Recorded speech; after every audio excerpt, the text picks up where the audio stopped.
আচ্ছা দেখো আমরা আজকে নতুন টপিক শুরু করব। আমরা লাস্ট ক্লাস হচ্ছে টেকলারের থিওরিটা শেষ করছিলাম, ঠিক আছে?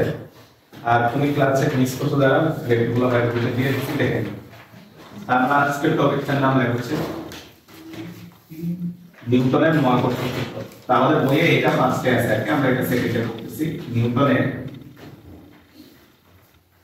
মহাকর্ষ সূত্র। তো প্রথম আধার মধ্যে আমরা একটু থিওরিটা পড়ি, এরপরে খুব সুন্দর সুন্দর কিছু ম্যাথ আছে, আমরা ওই ম্যাথগুলো দেখবো আর কি। নিউটনের মহাকর্ষ সূত্র। মহাবিশ্বের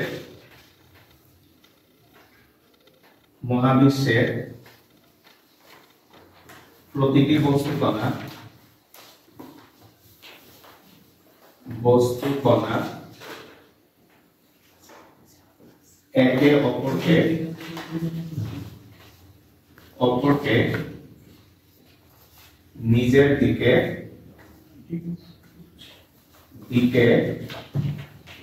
অপরকে নিজের দিকে আকর্ষণ করে।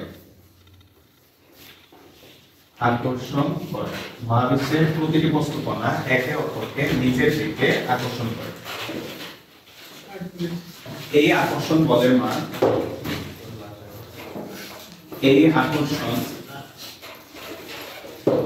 বলের মান বস্তু কণা দ্বয়ের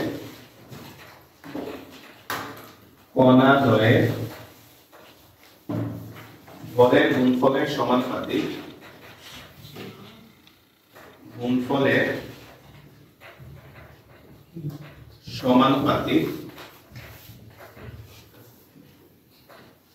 এবং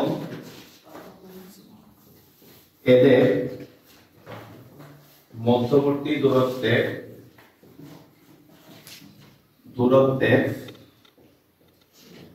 বর্গের ব্যস্তানুপাতিক।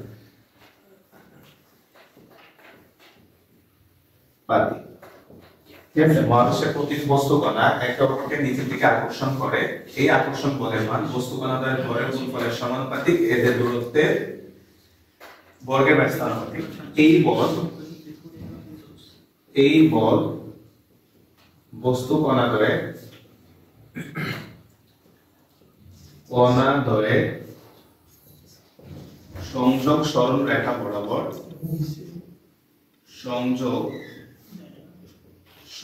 রেখা বরাবর ক্রিয়া করে। ঠিক আছে? তো এই হচ্ছে আমাদের নিউটনের মহাকর্ষ সূত্রটা। ওইটা একদিন আসবে না, ক্লাসটা গ্রুপে দেওয়া আছে।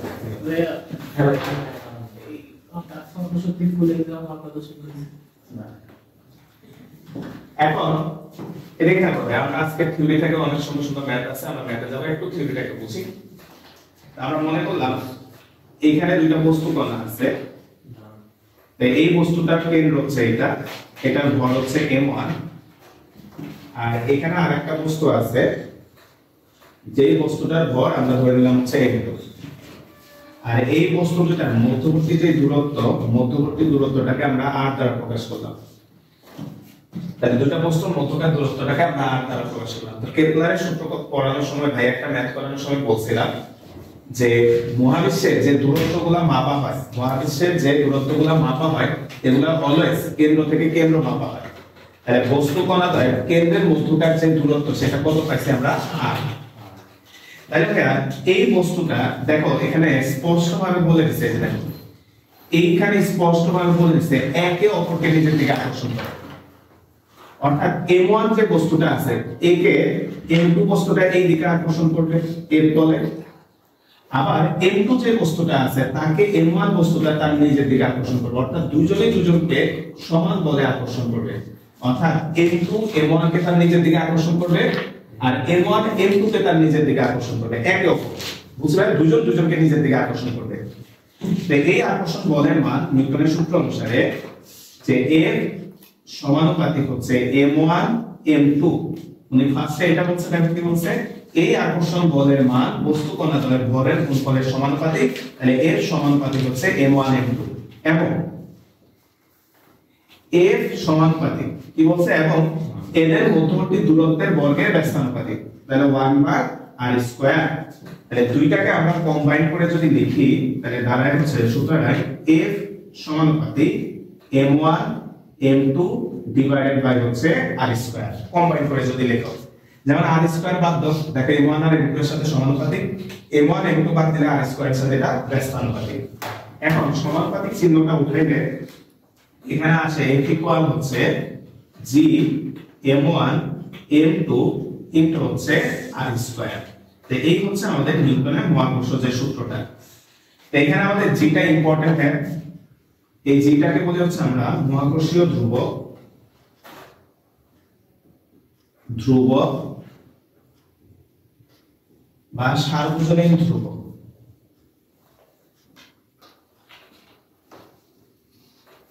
ধ্রুবক এর মানটা আমরা জানি হচ্ছে 6.673 10 inverse 11 newton metre square kg inverse 2। আর এর মাত্রাটা পরীক্ষায় এই অধ্যায়ে সবচেয়ে বেশি হয়, একাডেমিক এমসিকিউ যেটাই বলো না কেন সব জায়গায় আসছে এর মাত্রাটা m inverse l cube t inverse 2 এর মাত্রাটা।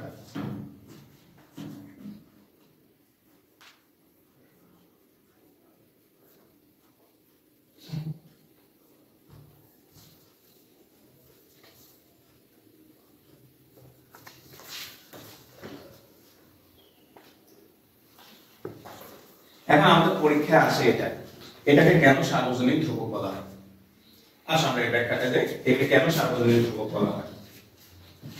অর্থাৎ আমরা এখানে যে ইকুয়েশনটা পাইছি, এখানে যে ইকুয়েশনটা পাইছি ভাইয়া লেখা হচ্ছে নোট মহাকর্ষীয় ধ্রুবক জি এর মান, মহাকর্ষীয় ধ্রুবক জি এর মান বস্তুদ্বয়ের ভর, ভর কমা এদের মধ্যবর্তী দূরত্ব, দূরত্ব এবং মাধ্যমের উপর নির্ভর করে। মহাকর্ষীয় ধ্রুবক জি এর মান বস্তুদ্বয়ের ভর এদের মধ্যবর্তী দূরত্ব এবং মাধ্যমের উপর নির্ভর করে না। লাস্ট লাইনটা মেইনলি ইম্পর্টেন্ট কথা, মাধ্যমের উপর নির্ভর করে না। এবং জি এর মান যেহেতু মাধ্যমের উপর নির্ভর করে না, এটা দ্বারাই বোঝাচ্ছে তুমি যদি পৃথিবীতে থাকো মানে বাইরে থাকো, তুমি যদি পানির নিচে যাও, তুমি যদি চাঁদে যাও মানে বায়ুহীন, অর্থাৎ যেখানে যাও না কেন জি এর মানটা কি হবে সেম। তাহলে এটা যেহেতু মাধ্যম ডিপেন্ডেন্ট না, তাই একে সার্বজনীন ধ্রুবক বলা হয়। তাই একে সার্বজনীন ধ্রুবক বলা হয়। আচ্ছা, তাই একে সার্বজনীন ধ্রুবক বলা হয়। তো আমরা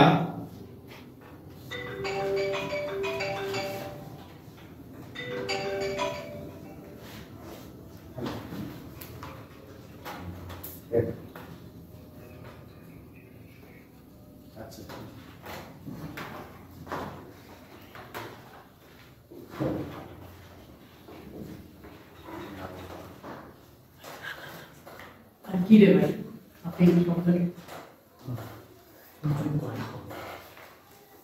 যাও এই যাও আচ্ছা আচ্ছা খেয়াল করো ভাই, লেখো লেখা দিকে যা আবার আমরা মনে করলাম ভাই এখানে 1 কেজি ওজনের দুইটা বস্তু আছে। 2022 সালে সম্ভবত 2022 সালে মেডিকেল এক্সামে দুইটা কোশ্চেন আসছিল, দুইটা কোশ্চেনের অ্যানসার সেম। ঠিক আছে, মেডিকেল এক্সামে দুইটা কোশ্চেন আসছিল, দুইটা অ্যানসার সেম। তাহলে 1 কেজি ওজনের দুইটা বস্তু আছে, এটা m1 এটা m2, এদের মাঝখানে যে দূরত্ব সেটা আমরা মনে করলাম 1 মিটার। একটা লেখা করি, তাহলে 1 কেজি ওজনের দুইটা বস্তু আছে, যে দুইটা বস্তু পরস্পর থেকে 1 মিটার দূরত্বে আছে। তাহলে আমরা যদি এখানে সূত্রটাতে একটু মান বসাই, জি m1 m2 ডিভাইডেড বাই হচ্ছে r স্কয়ার। তাহলে এখানে যদি মান বসাও g m1 এক m2 এক r স্কয়ার এক, তাহলে এর সমান কত আসলে g।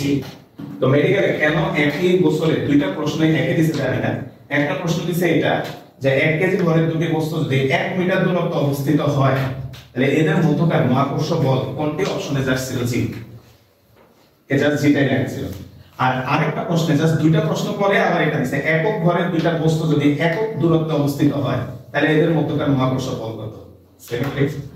তাহলে সমান সমান হচ্ছে 6.673 ইনটু 10 ইনভার্স 11 নিউটন। তাহলে একটু খেয়াল করো ভাইয়া, আমরা এইখান থেকে মাঝে মাঝে পরীক্ষায় এই ধ্রুবকটার সংজ্ঞা জানা যায়, অর্থাৎ মহাকর্ষীয় ধ্রুবক এদিকে ভাইয়া, মহাকর্ষীয় ধ্রুবক জি এর মান 6.673 10 inverse 11 newton metre square kg inverse 2 বলতে বোঝায় 1 কেজি ভরের দুটি বস্তুকে বলতো হ্যাঁ এদিকে এই লাইনটা দেখো জি আর এফ কি সেম আসছে না এখানে জি, কোন কন্ডিশনে জি আর এফ সেম আসছে যখন 1 কেজি ভরের দুইটা বস্তু 1 মিটার দূরে আসছে তখন যে বল সেই বলটা হচ্ছে কি জি। তাহলে ওটা লিখতেছে অর্থাৎ 1 কেজি ভরের দুটি বস্তুকে 1 মিটার দূরত্বে স্থাপন করা হলে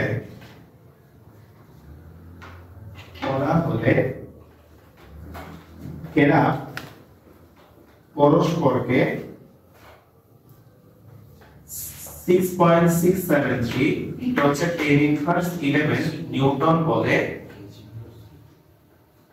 আকর্ষণ করে।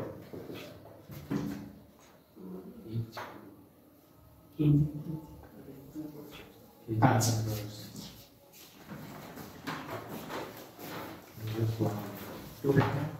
তো হবে তো কেজি ইনভার্স 2।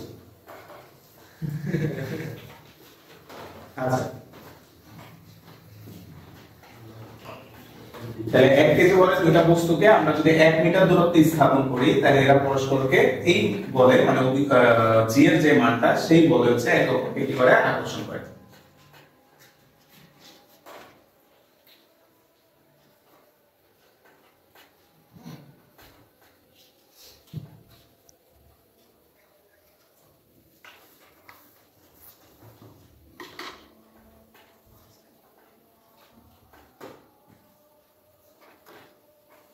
আচ্ছা যারা হচ্ছে পড়াটা দেখো মহাকর্ষ বলের নির্ভরশীলতা। মহাকর্ষ বল কি কি রাশির উপর নির্ভর করে? মহাকর্ষ বলের নির্ভরশীলতা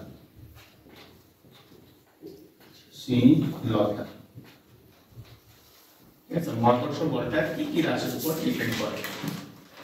মহাকর্ষ বলের নির্ভরশীলতা 1 নাম্বার আমরা যে সূত্রটা আছে সূত্র দেখে কয়েকটা বলে ফেলা যায়।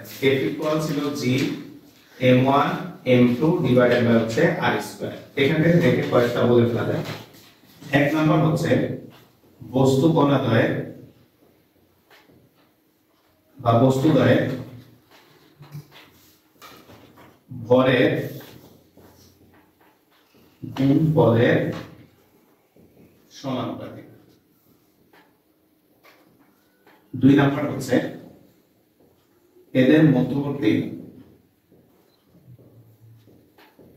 দূরত্বের বর্গের ব্যস্তানুপাতিক। 3 নাম্বারটা ইম্পর্টেন্ট। 3 নাম্বারটা ইম্পর্টেন্ট, সেটাই যে এখানে এখনো দাগে রাখছি। ওতে এই দুইজন চলে গেছে তাই না ভাই? এটাও চলে গেছে। আর একটা মান আছে সেটাকে জি। ওতে জি মাধ্যমের উপর কি করে না? জি মাধ্যমের উপর নির্ভর করে না। তোমার ভর কি মাধ্যমের উপর ডিপেন্ড করে? অবশ্যই না, না অবশ্যই না। তাহলে তোমার ভর তো মাধ্যমের উপর ডিপেন্ড করে না। তাহলে তোমার আর আমার মাঝখানে যে দূরত্ব এখন যা আছে এটা পানি দ্বারা ফিল আপ হয়ে গেল, দূরত্ব প্রায় থাকবে। তাহলে বলতো এখানে যে রাশিগুলো আছে কেউই মাধ্যমের উপর ডিপেন্ড করে না, তাই এরপর নির্ভর করে না মাধ্যমের উপর। তাহলে দেখো হচ্ছে যে এই বল মাধ্যমের উপর উপর নির্ভর করে না, করে না। এই বল হচ্ছে মাধ্যমের উপর নির্ভর করে না। এখন পরীক্ষায় এমসিকিউ তে যদি এইভাবে আসতো যে মহাকর্ষ বল মাধ্যমের উপর নির্ভর করে করে না, অনেকেই পায় যাবে। কিন্তু ঢাকা বিশ্ববিদ্যালয়ে ভর্তি পরীক্ষা অঙ্কটা যেভাবে আসছে, তো তারা বলছে কোশ্চেনটাকে শুনো ভাই পড়ে লিখে দিব, দেখো তোমার কনফিউশনে কিভাবে বলে তোমার বইয়ের লাইনটাই আছে একটা অন্য হবে, কারণ বইয়ের লাইন সরাসরি আসলে তো সবাই পেরে যাবে। আমরা যখন কেপলার পড়েছি টি স্কয়ার সমানুপাতে কার কি এটা আসলে সবাই পাবে, কিন্তু ওখানে একটু ঘুরায় দিচ্ছে, তাই না ভাই? তো এই লাইনটাই তারা একটু ঘুরায় দিচ্ছে কিভাবে? তারা বলছে যে মনে করো দুটি বস্তু মাঝখানে মহাকর্ষ বলের মান F, বলা হচ্ছে বস্তুটার ঠিক মাঝখানে একটা লোহার পাত্র রাখা হলো। এখন বস্তুটার মাঝখানে মহাকর্ষ বল কত হবে? অপশন এ তে ছিল F/2, অপশন সি তে ছিল 2F, সি তে যা ছিল F, আর এরপর আরেকটা ডি ছিল এরকম কিছু একটা। বলতো ভাই তারা কি বলছে? দুইটা বস্তু আছে, এই দুইটা বস্তুর মাঝখানে এখন মহাকর্ষ বলটা বলছে, এখন যে মহাকর্ষ বলটা কাজ করতেছে সেটা হচ্ছে F। তো বলা হচ্ছে এই বস্তুদ্বয়ের, ভাই প্রশ্নটা লিখে দিব আগে আমরা একটু বুঝি। এই বস্তুদ্বয়ের ঠিক মাঝখানে, এই বস্তুদ্বয়ের ঠিক মাঝখানে এনে একটা লোহার পাত্র রেখে দেওয়া হচ্ছে। এখন তারা প্রশ্ন করছে যে মহাকর্ষ বল এখন কত? কত হবে? F হবে। দেন তোমার কনফিউশন পালানোর জন্য বলছে ঠিক মাঝখানে। তো অনেক স্টুডেন্ট ভাবছে যে মাঝখানে কিছু একটা আসলে বল কিছুটা কমে যাবে, অপশন এ তে দিছে F/2, এখন দেখা F/2 বুঝছে ভাই? নাও সৃষ্টিকর্তা এমন ভাবে এই বলটাকে সৃষ্টি করছে ভাই, যদি এই বলটা মাধ্যম দ্বারা এফেক্টেড হইতো বা প্রভাবিত হইতো, বলতো কি হইতো? পৃথিবী ঘুরতেছে, চাঁদ ঘুরতেছে, সূর্য আছে, অর্থাৎ চাঁদ পৃথিবী সূর্য মাঝে মাঝে একই রেখায় চলে আসে, তাহলে মনে করো জিনিসটা এমন হয়। হ্যাঁ, এটা হইল সূর্য, এটা মনে করো আমাদের পৃথিবী, অক্ষপথ স্থির থাকতো না, নির্দিষ্ট থাকতো। আর এখানে মনে করো চাঁদ চলে আসছে ঘুরতে ঘুরতে। এখন বলতো ভাই যদি যদি সৃষ্টিকর্তা এই বলটা মাধ্যমের উপর ডিপেন্ডেন্ট হইতো, বলতে এদের মধ্যকার ঘোরার জন্য যে বলটা দরকার ওই বলটা এখন যদি কমে যেত বা বেড়ে যেত, তাহলে এটা কক্ষপথ থেকে কি হয়ে যেত? বিচ্ছিন্ন হয়ে যেত, মহাবিশ্বে আর কোনো কিছুর অস্তিত্ব থাকা সম্ভব হতো না। বুঝছি ভাই? এই কারণে এই বলটা সৃষ্টিকর্তা এমন ভাবে সৃষ্টি করছে, এই বলটা কিসের উপর ডিপেন্ড করে না, বলতে ভাই মাধ্যমের উপর নির্ভর করে না। বুঝছি ভাই? তাহলে একটু প্রশ্নটা লিখে রাখো। একটা তো আগের ক্লাসে আসছে প্রশ্নটা একটু লিখে রাখো। দুটি বস্তুর মধ্যকার মহাকর্ষ বলের মান কি?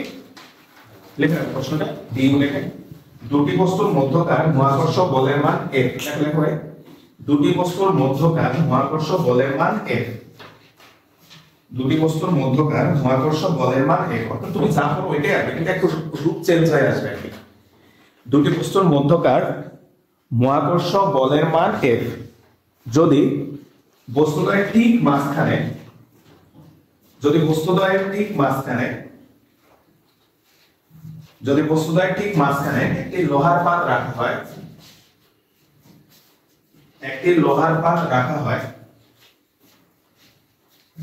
তাহলে এদের মধ্যকার মহাকর্ষ বলের মান কত হবে? এদের মধ্যকার মহাকর্ষ বলের মান কত হবে? অ্যানসার লিখে রাখো, অপরিবর্তিত থাকবে, স্থিত থাকবে। কারণ একটু লিখে রাখো যাতে পরে ডিভিশন দিতে গেলে বুঝো। কারণ এই বল মাধ্যমের উপর উপর নির্ভর করে না, কারণ এই বলটা হচ্ছে মাধ্যমের উপর নির্ভর করে না। লোহার পাতগুলা বস্তুটাকে আকর্ষণ করে। তারা আবার তাদের মধ্যে আকর্ষণ বিকর্ষণ হবে, কিন্তু এই দুজনের মাঝখানে যে আকর্ষণ ছিল ওটা হচ্ছে না, ওটা সে বলতে এরকম। যেমন ভাই তোমরা 9 এর হাতে কিছুটা পড়ছো, বলতে এই বলের সাথে কুলম্ব বলের একটা সাদৃশ্য আছে, তাই না? F = k(q1q2/r²) এইটা ওটার মধ্যে দুইটা বেসিক পার্থক্য আছে। এই মহাকর্ষ বলটা অলওয়েজ আকর্ষণ বল, কুলম্ব বলটা আকর্ষণ বিকর্ষণ দুইটাই হয়। এই বলটা মাধ্যমের উপর ডিপেন্ড করে না, কুলম্ব বল মাধ্যমের উপর নির্ভর করে। আমরা যখন স্থির করে পড়াবো তখন দেখবে আর কি, বুঝবে? আচ্ছা, বলতে এই বলটার মতো মাধ্যমের উপর ডিপেন্ড করে না আরো একটা বল আছে, বলতে অভিকর্ষণ মাধ্যম। আরেকটা বল আছে যেটা এই বলটার মতো মাধ্যমের উপর ডিপেন্ড করে না।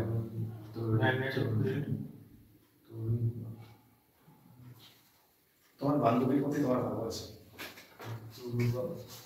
ওরটা তো কমে গেছে। তাই না? তোমার বান্ধবীর প্রতি তোমার যে ভালোবাসা, লাইক তুমি গ্রাম ছেড়ে মনে করে ঢাকায় চলে আসো, তারে রাইট আসো, তাও তো দুজনের মধ্যে এত বাধা বিপত্তি আসতেছে, তাও তো কেউ কাউকে ছেড়ে যাচ্ছ না, তাই না? আসো না, এটা তো 100%। আসো আমরা পরেরটা দেখি। বলতে এবার ভাই কয়েকটা উদাহরণ দিই, তারপর আমরা হচ্ছে সামনে গেছি। ভাই কয়েকটা উদাহরণ দিচ্ছি, একটু কথা শুনি।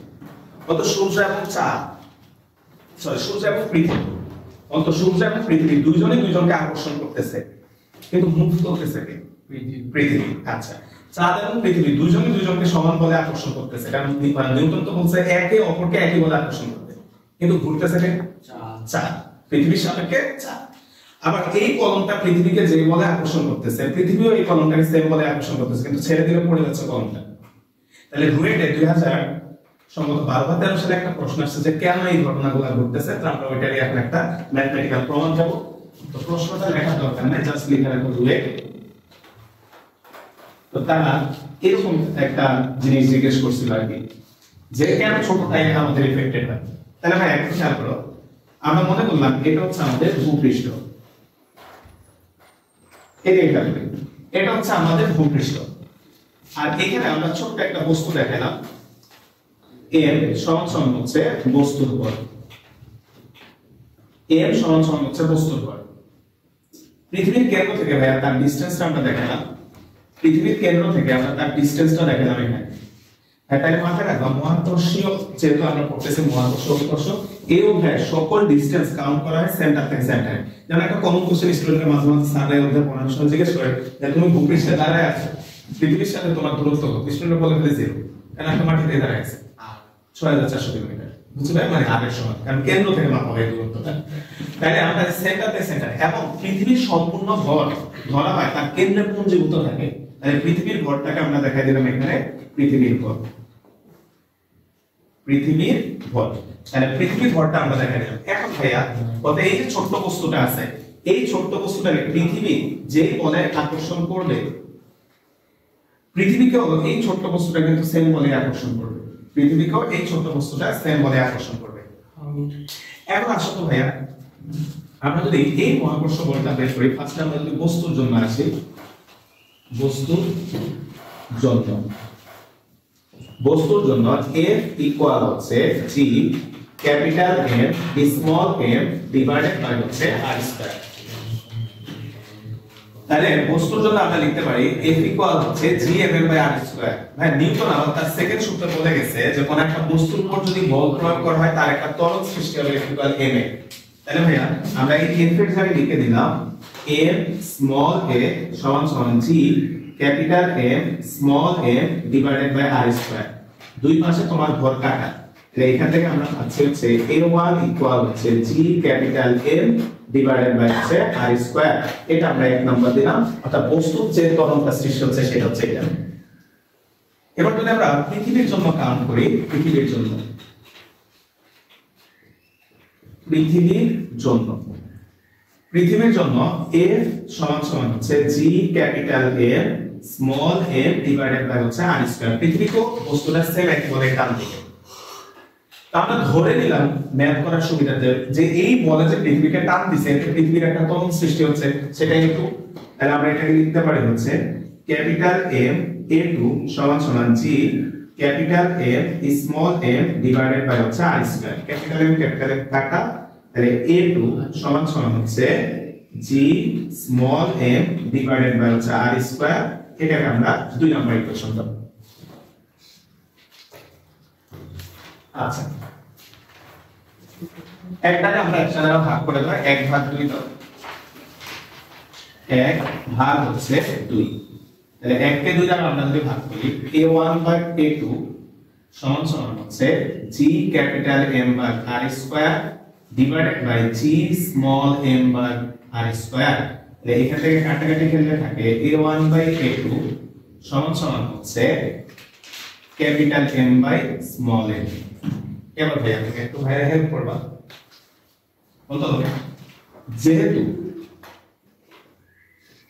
স্মল m মাছ মাছ লেস দ্যান, দুইটা লেস দ্যান দিলে একসাথে মানে বাংলায় যে আমরা বলি অনেক অনেক ছোট, এটাকে ইংরেজিতে প্রকাশ করতে ডাবল মাস লেস দ্যান বা ডাবল গ্রেটার দ্যান দেওয়া হয়। তো উচ্চারণ হচ্ছে মাস মাস লেস দ্যান কিংবা মাস মাস গ্রেটার দ্যান, ক্যাপিটাল এ।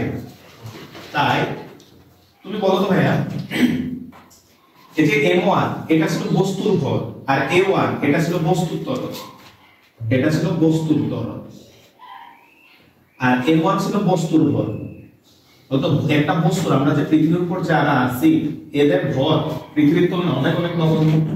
তাই বলতে M যেহেতু অত্যাধিক ক্ষুদ্র, তাহলে A কি হবে? অত্যাধিক বড় হবে। তাই A1 মাস মাস গ্রেটার দেন হচ্ছে A2, অর্থাৎ দুইজন দুজনকে সমান বলে টানতেছে, কিন্তু ত্বরণটা সৃষ্টি হবে কাছে ছোট।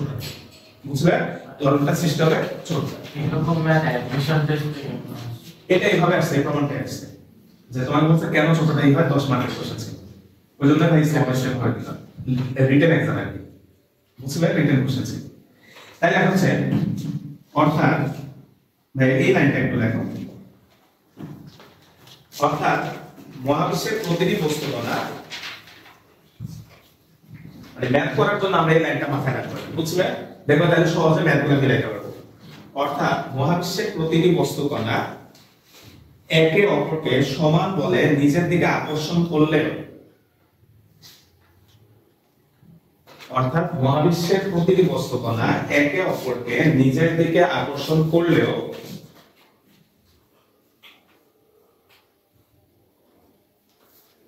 এই বলটি কার্যকর হবে ছোট বস্তুটির উপর।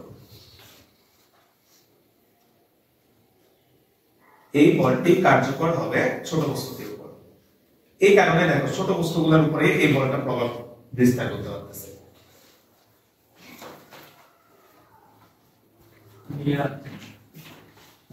একটু অনেক ছোট হয়ে যায়, এটা তো আসছে অনেকগুলো একটু যোগ হয়ে তো একটা বড় একটু হতে পারে, তাহলে পৃথিবী তো নষ্ট করে না না, আচ্ছা ওইটা এমন ক্ষুদ্র। আচ্ছা পৃথিবী সূর্য বলতে সূর্য কি স্থির না?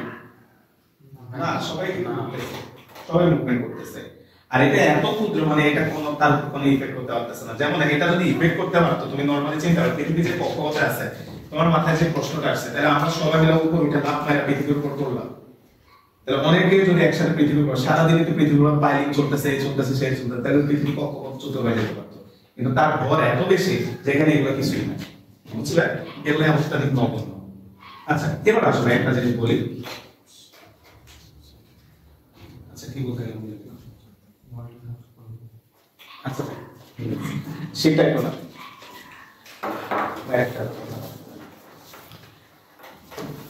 একটা এই শীতে আমরা এখন অনেকগুলো ম্যাথ দেখবো।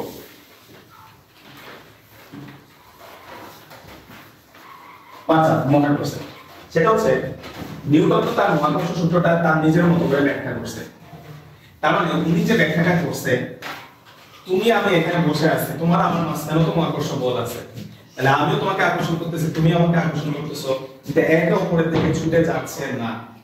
ভাই কলমের ভরটা আমার চেয়ে অনেক ক্ষুদ্র, তাহলে তো কলমটা আমার দিকে চলে আসার কথা। মাত্র ওইটা আমরা প্রমাণ করলাম।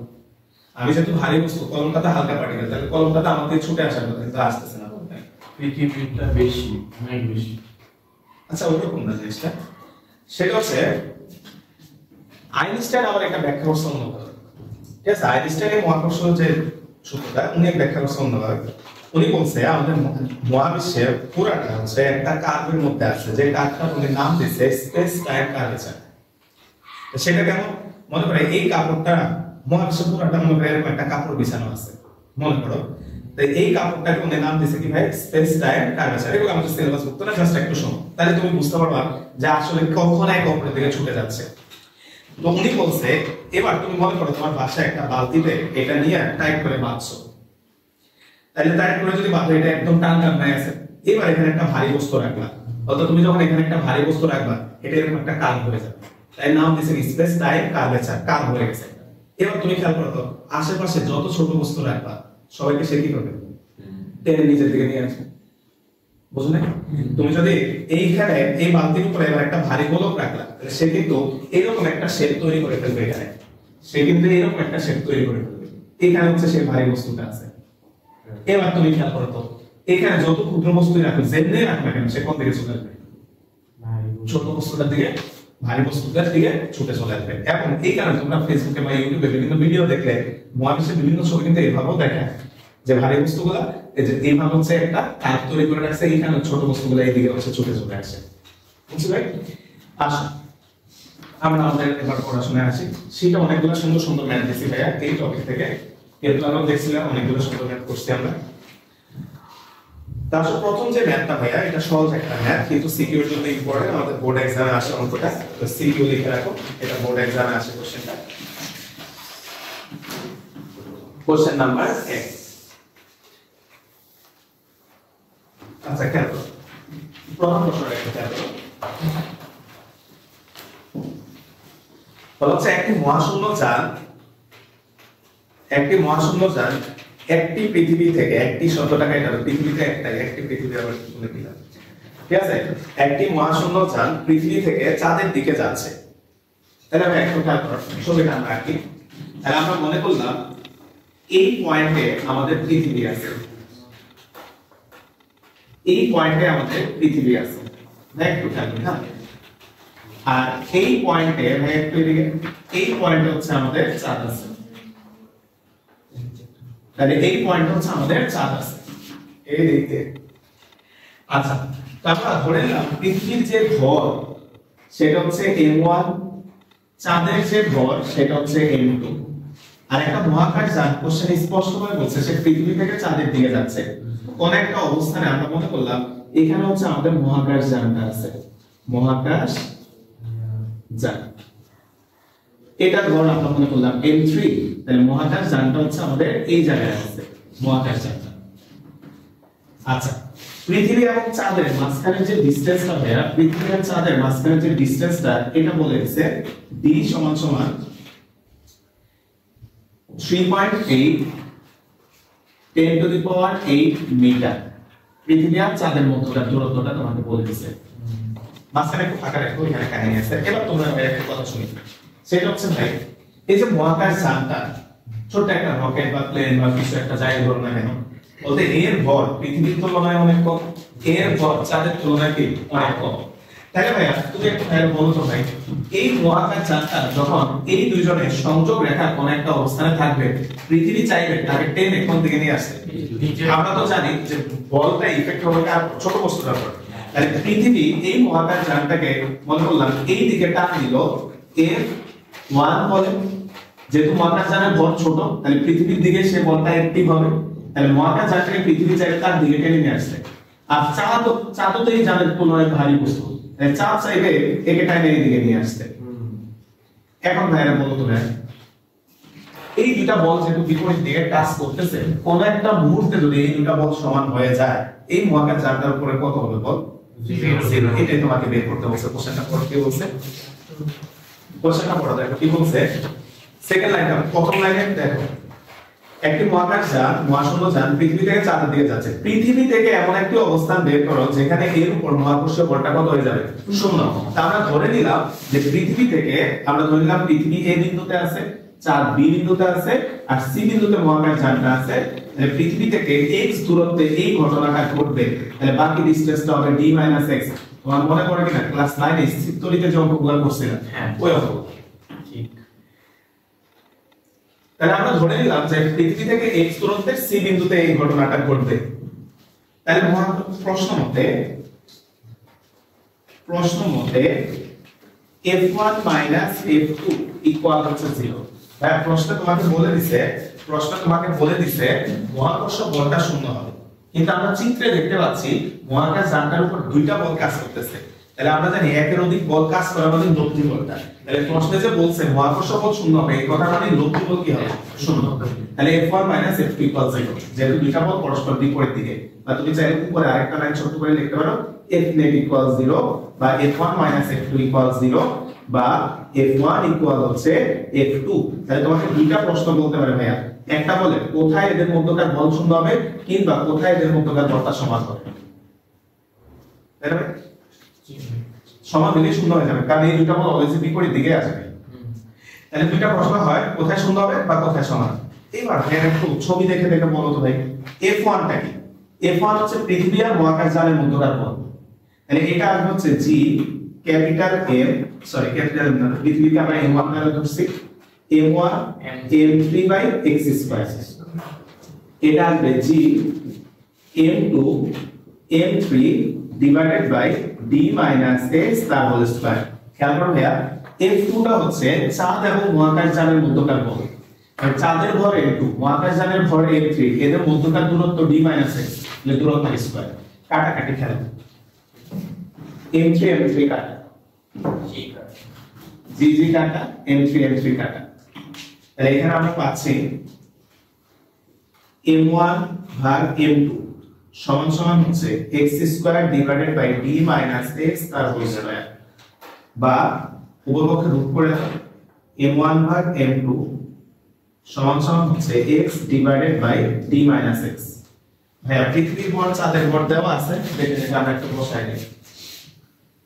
তাহলে x divided by d minus x সমান সমান হচ্ছে √r।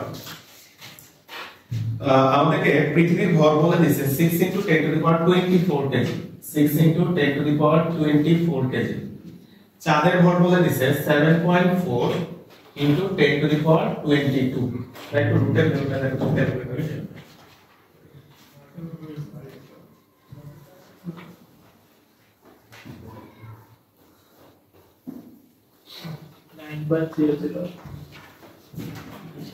মানে 9 নাকি d মাইনাস x ইকুয়াল হচ্ছে 9, তাহলে x ইকুয়াল হচ্ছে 90 মাইনাস হচ্ছে 9x, তাহলে 10x ইকুয়াল হচ্ছে 90।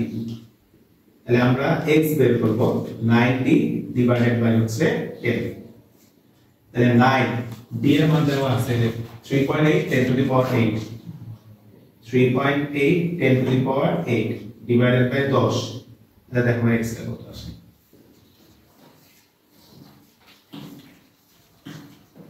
342 into 10 to the power 6।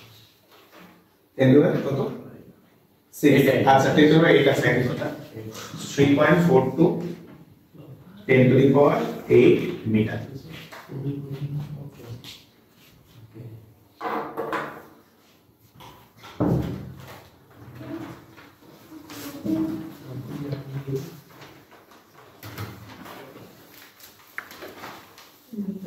পৃথিবী হচ্ছে এটা বলে, হ্যাঁ পৃথিবীর কোশ্চেনে বলে দিয়েছে পৃথিবীর সাপেক্ষে, তাই আমরা পৃথিবীর সাপেক্ষে বের করছি। আর না বলা থাকলে তোমার ইচ্ছা মতো যে কোনো একটা সাপেক্ষে করে দিলে। কোশ্চেন নাম্বার 2 কি করবে,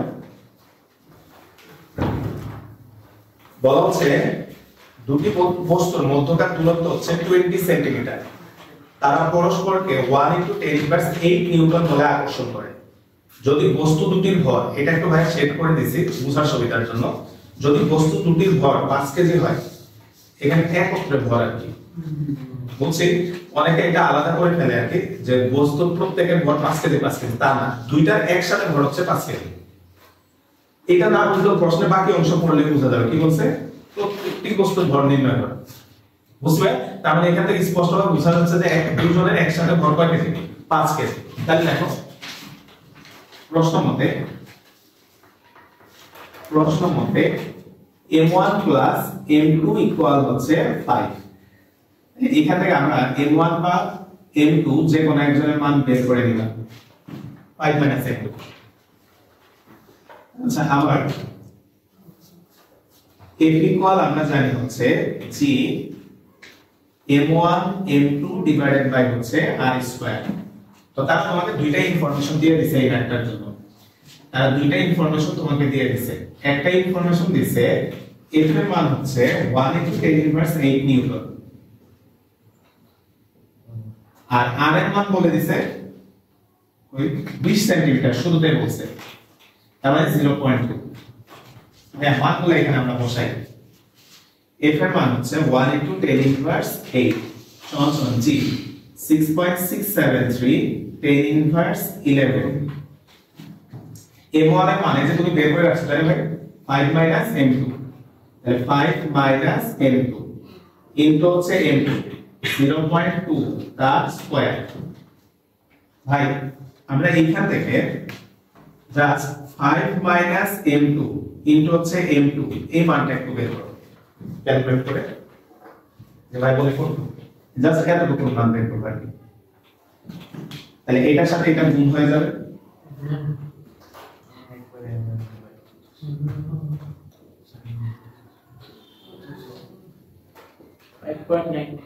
মানে 6, তাই না? তাহলে 5m2 minus m2 square equal হচ্ছে 6। তাহলে m2 square minus 5m2 plus 6 equal হচ্ছে 0। তাহলে আমরা এখানে মিডল টার্ম করলে m2 square minus 3m2 minus 2m2 plus 6 equal 0। m2 common নিলে m2 minus 3 minus 2 কমন নিলে m2 minus 3 equal 0 বা m2 minus 3 ইনটু হচ্ছে m2 minus 2 equal 0।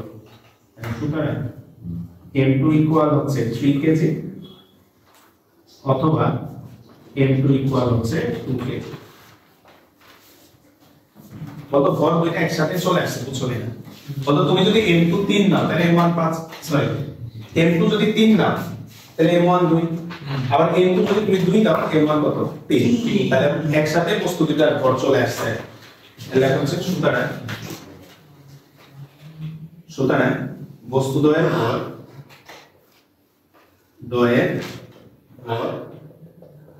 2 কেজি ও 3 KG.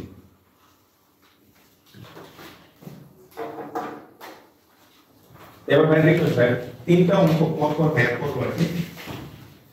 তো একটু মনোযোগ দিও কারণ এই অঙ্কগুলো একটু আমাদের বইয়ের বাইরে, কারণ এই অঙ্কগুলো একটু ভালো করে বুঝতে হবে। খুবই সুন্দর কনসেপ্টের তিনটা ম্যাথ 3 4 5 ভাই সিরিয়াল অঙ্কগুলো সাজাইছি। তুমি যদি খেয়াল করো প্রথম যে ম্যাথটা আছে এটা আমাদের বাংলাদেশের বইয়ে আছে, তোমার হচ্ছে বাজারে যে গাণিতিক পদার্থবিজ্ঞান বইগুলো আছে কোন একটা বইয়ের ম্যাথ পাইছি ম্যাথটা, আর বাকি দুটো বাইরের ম্যাথ। তো এটা যেহেতু আছে এটার সাথে মিল রেখা ওই দুটো ম্যাথ যায়, তাই ওই দুটো ম্যাথ এখানে দেওয়া হয়েছে। প্রথম ম্যাথটা পড়ো কি বলছে, বলা হচ্ছে একই ভর বিশিষ্ট দুটি কণা পারস্পরিক অভিকর্ষীয় আকর্ষণ বলের প্রভাবে আর ব্যাসার্ধে বৃত্তাকার পথে ঘুরতেছে। কয়টা কণা বলছে? দুইটা।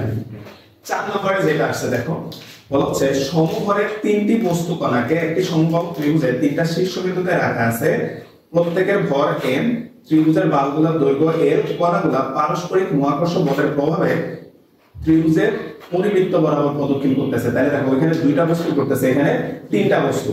5 নম্বরে এসে ভাইয়া দিয়ে দিচ্ছি 4টা বস্তু, যে পাশে ছবি এঁকে দিছে তারা 4টা বস্তু এরকম বৃত্তাকার শেপে ঘুরতেছে। বুঝছি ভাই? তাহলে প্রথমে 2টা, পরে 3টা, পরে 4টা। তুমি বুঝে গেলে এরপরে যদি 100টা বস্তু দেয় তুমি বের করে ফেলতে পারবা। এখানে ভাই স্টেপ বাই স্টেপ অঙ্কগুলো করবা কি। এখন সমান ভরের দুইটা বস্তু এই যে একে অপরকে কেন্দ্র করে ঘুরে, এই জিনিসটা থেকে আমরা আসি কত নাম্বার কোশ্চেন নাম্বার 3। একটু মনোযোগ দিও ভাইয়া, তাহলে একবার পরের কোশ্চেনগুলো বুঝতে সুবিধা হবে। আর অনেক সময় সমান ভরের দুইটা বস্তু না হলে কোশ্চেনে কিন্তু এইটা বলতে পারে যে দুইটা নিউট্রন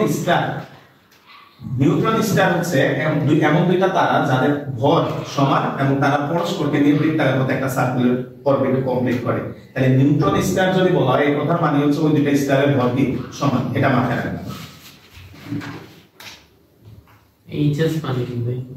হায়ার সেকেন্ডারি ওদের ইন্টার করবে, আমরা এসএসসি বলে সার্টিফিকেট অ্যাড করছে কারণ জাস্ট হায়ার সেকেন্ডারি বলে। কোশ্চেন নাম্বার 3 আসলে আমরা এই কোশ্চেনটা একটু দেখি প্লিজ ভাই। তা আমরা মনে করলাম এরকম একটা বৃত্তাকার কক্ষপথ দেখো, এরকম একটা বৃত্তাকার কক্ষপথ দেখে, ঠিক আছে? তো এরকম একটা বৃত্তাকার কক্ষপথে দুইটা বস্তু আছে যারা পরস্পরকে কেন্দ্র করে বৃত্তাকার পথে ঘুরতেছে। প্রথমে আরেকবার বলতেছি, বলতে এইরকম দুইটা বস্তু না বলে সমান করে দুইটা বস্তু না বলে কি বলতে পারে? Neutron star. নিউট্রন স্টার হলো সেম হিসাব। তাহলে এখানে আরেকটা বস্তু দেখলাম আমরা, এই দুটা বস্তু হচ্ছে পরস্পরকে কেন্দ্র করে বৃত্তাকারে ঘুরতেছে, দুইজনের ভরই হচ্ছে m, দুইজনের ভরই হচ্ছে আমাদের m। আসলে এখন তোমরা যেহেতু নিউটনের বলবিজ্ঞান কেউ কেউ কিছুটা বুঝছো কেউ কিছুটা পড়ো না, হ্যাঁ আরেকবার বলতেছি, বৃত্তাকার পথে ঘুরতেছে এই কথার বলার মানেই হচ্ছে সেখানে অবশ্যই একটা কেন্দ্রমুখী বল থাকতে হবে। আর কেন্দ্রমুখী বল না থাকলে কোন একটা বস্তুর পক্ষে সম্ভব না সে বৃত্তাকার পথে ঘুরতে।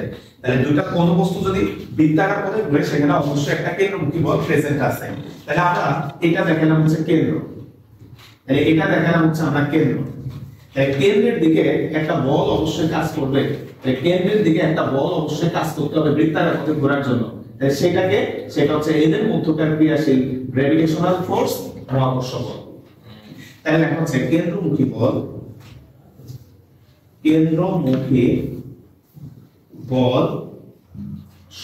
Fc সমান সমান হচ্ছে মহাকর্ষ বল Fg। তাহলে এদের মধ্যকার কেন্দ্রমুখী বল হিসাবে কাজ করবে হচ্ছে মহাকর্ষ বলটা। তাহলে মহাকর্ষ বলের আমরা সূত্র জানি G m dot n divided by ওটা r স্কয়ার না ভাই, ওটা এখানে r বলতে 2r হবে, বুঝো কিনা? বস্তুদ্বয়ের মধ্যকার দূরত্ব, তাহলে বস্তুদ্বয়ের মধ্যকার দূরত্ব মানে কত ভাই? একটু যদি আমাদের r হয়, একটু যদি আমাদের r হয়, তাহলে টোটালটা কত? 2r। তাহলে টোটালটা হচ্ছে আমাদের 2r তার স্কয়ার, বলেছে কিনা? আচ্ছা, তাহলে বস্তুদ্বয়ের মধ্যকার দূরত্বটা হবে কত? 2r। ভাইয়া আমরা আবার যারা নিউটনের বলবিদ্যা পড়ো না, একটু বলে দিচ্ছি, কেন্দ্রমুখী বলের রাশিমালা হচ্ছে mv²r। কেন্দ্রমুখী বলের রাশিমালা কি ভাই? mv²r। তাহলে এই যে fc এর জায়গায় আমরা লিখে দিতে পারি হচ্ছে mv²r। এখানে যে r টা, কেন্দ্রমুখী বলের যে r টা, এই r টা হচ্ছে পরিবৃত্তের ব্যাসার্ধ, ব্যাসার্ধ বা বৃত্তাকার কক্ষপথের ব্যাসার্ধ, বৃত্তাকার কক্ষপথের ব্যাসার্ধ। যারা পড়ে তাদের উদ্দেশ্যে আমি লিখে দিচ্ছি এখানে যে আরটা, এই আরটা হচ্ছে বৃত্তাকার কক্ষপথের, অর্থাৎ সে যে কক্ষপথে ঘুরতেছে ওই কক্ষপথের ব্যাসার্ধ। পরিবৃত্ত না হলে কক্ষপথের ব্যাসার্ধ হলে আরো সুন্দর হয়। তাহলে ভাইয়া এই জায়গায় আমরা একটু কাটাকাটি খেলবো, একটা এম কাটা যাবে, একটা আর কাটা যাবে। তাহলে এখানে থাকে v² সমান সমান gm ডিভাইডেড বাই 4r। তাহলে এইখান থেকে আমরা যদি v এর মানটা বের করি, v এর মান আসবে √gm ভাগ 4r। তাহলে এখানে আসে 1/2 √gm ভাগ r। মেবি এটা প্রমাণ করতে বলছে, তাই না? Answer then G 1/2 √gm by r।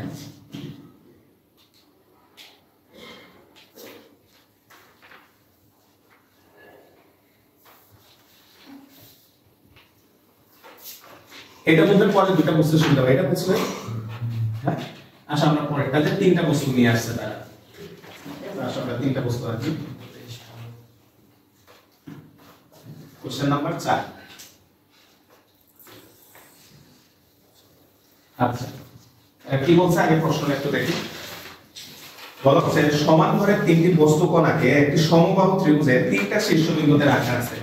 তাহলে ভাই এখানে একটা সমবাহু ত্রিভুজ আমরা চিন্তা করি, এখানে একটা সমবাহু ত্রিভুজ চিন্তা করলাম। এই সমবাহু ত্রিভুজের তিনটা শীর্ষবিন্দুতে তিনটা বস্তুকে রাখা হয়েছে। এখন এই তিনটা বস্তুকে আমরা একটা সমবাহু ত্রিভুজের তিনটা শীর্ষবিন্দুতে আমরা রাখলাম। আচ্ছা রাখা আছে, বলছে প্রত্যেকটি বস্তু কণার ভর m। তাহলে সবাই ভর বলে দিচ্ছে m, তাহলে সবাই ভর বলে দিচ্ছে হচ্ছে m, সবাই ভর বলে দিচ্ছে m। আচ্ছা এরপরে কি বলছে? এবং ত্রিভুজের বাহুগুলোর দৈর্ঘ্য হচ্ছে a। বাহুগুলোর দৈর্ঘ্য a আপাতত দেখেন না, একটাতে দেখো, উপরে দুইটা দেখায়ও না, কারণ এখানে আমরা আঁকাআঁকি করব, জায়গা হবে না। আচ্ছা কণাগুলো পারস্পরিক মহাকর্ষীয় আকর্ষণ বলের প্রভাবে সমবাহু ত্রিভুজের পরিবৃত্ত বরাবর প্রদক্ষিণ করলে, তার মানে এরা স্পষ্টভাবে বলে দিছে বৃত্তাকার কক্ষপথে ঘুরতেছে। ঠিক আছে, স্পষ্টভাবে বলে দিছে এরা পরস্পরকে নিয়ে এরকম একটা বৃত্তাকার কক্ষপথে ঘুরতেছে। তো তোমাকে বলছে তাই কিছু একটা বের করে এটা কত বেগে ঘুরতেছে এরকম কিছু একটা বলে দিছে। এবার ভাই আসো দুইটা বস্তুর ক্ষেত্রে যেমন সহজে কেন্দ্রমুখী বলটা বের করে নিয়ে আসা যায়, একাধিক যেমন তিনটা, এরপরে ম্যাথ হচ্ছে চারটা, এই ক্ষেত্রে এই জিনিসগুলো কিভাবে বের করবে? তো ভাইয়া ফার্স্ট আমরা কেন্দ্রটা দেখেন, আমরা ধরে নিলাম এটা হচ্ছে কেন্দ্র। আমাদের তো টার্গেট বের করা, এই দিক বরাবর কোন বলটা কাজ করতেছে সেটাই হবে আমাদের কেন্দ্রমুখী বল। এবার আসলে ভাইয়া ফার্স্টে এই দিকে বলতো এই প্রত্যেকটা কণাই এক অপরকে নিজের দিকে আকর্ষণ করতেছে। আমরা আমাদের আইডেন্টিক্যাল মানে আমরা বোঝার সুবিধার্থে এই কণাটা বিবেচনা করলাম। তাহলে এই কণাটাকে, এই কণাটা এই দিকে একটা বলে টান দিবে, সেই বলটা ভাইয়া মনে করলাম F। এই কণাটাও এই কণাটাকে তার নিজের দিকে টান দিবে, সেটাও F। অর্থাৎ প্রত্যেকে একে অপরকে তো সেম ঘটনা ঘটবে। এখন ভাই প্রশ্ন হচ্ছে দুইটা বল সমান, এটা বুঝতেছো কিনা? তাহলে আমরা বোঝার সুবিধার্থে F1 আর F2 বললাম।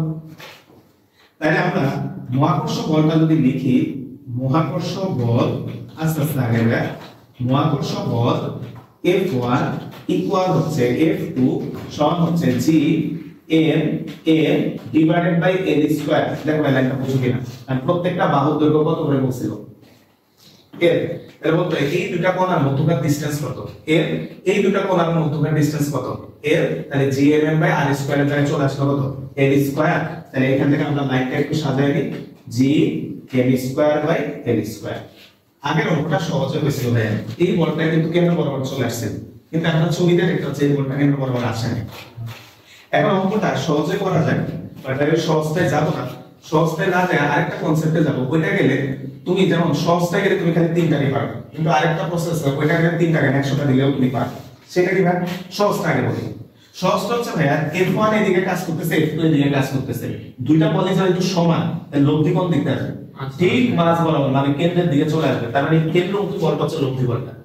মানে ভাই ওইটা দিয়ে যাচ্ছি না, ভাই অন্য কথা আছে ভাইয়ের সাথে যদি অন্যভাবে যায়, যেহেতু দুটা বল সমান আমরা কেন্দ্র বরাবর একটা ডট ডট লাইন দেব।